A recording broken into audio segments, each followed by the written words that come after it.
Hello বন্ধুরা, সবাই কেমন আছেন? আশা করি সবাই ভালো আছেন। আজকে আমি কথা বলতে যাচ্ছি আইফোন SE3। চলুন ফিরে আসি ইন্টারোর পর।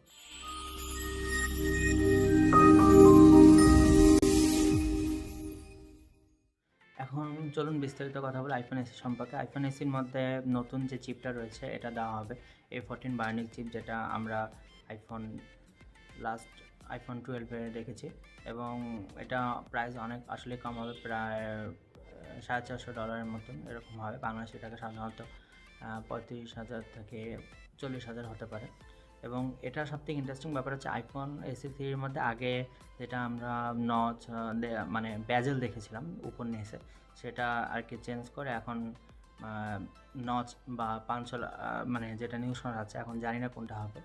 এবং আরেকটা যেটা মানে ইন্টারেস্টিং যেটা মনে হয়েছে সেটা হচ্ছে মানে এখন ইন ডিসপ্লে ফিঙ্গারপ্রিন্ট সেন্সরটা দেওয়ার চিন্তা ভাবনা করছে আইফোন। এতদিন কেন দিল না আমি জানি না, বাট এখন নতুন করে তাদের মানে আসে এই তো জাস্ট।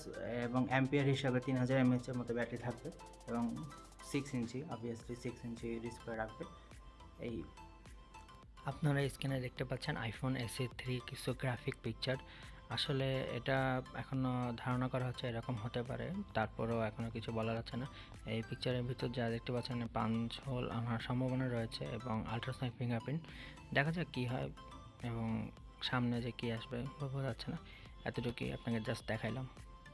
এবং অল্প বাজেটের মধ্যে ফোনটা আসবে, এটা আসলে অনেকের জন্য এটা বেস্ট হবে যেটা মনে করি, কারণ যাদের বাজেট অনেক কম, যারা আইফোন কেনার হবি রয়েছে তাদের জন্য অনেক বেটার হবে।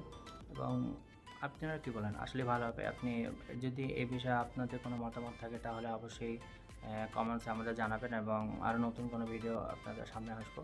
এবং আপনার সাথে থাকার জন্য অসংখ্য ধন্যবাদ এবং অবভিয়াসলি সাবস্ক্রাইব করবেন।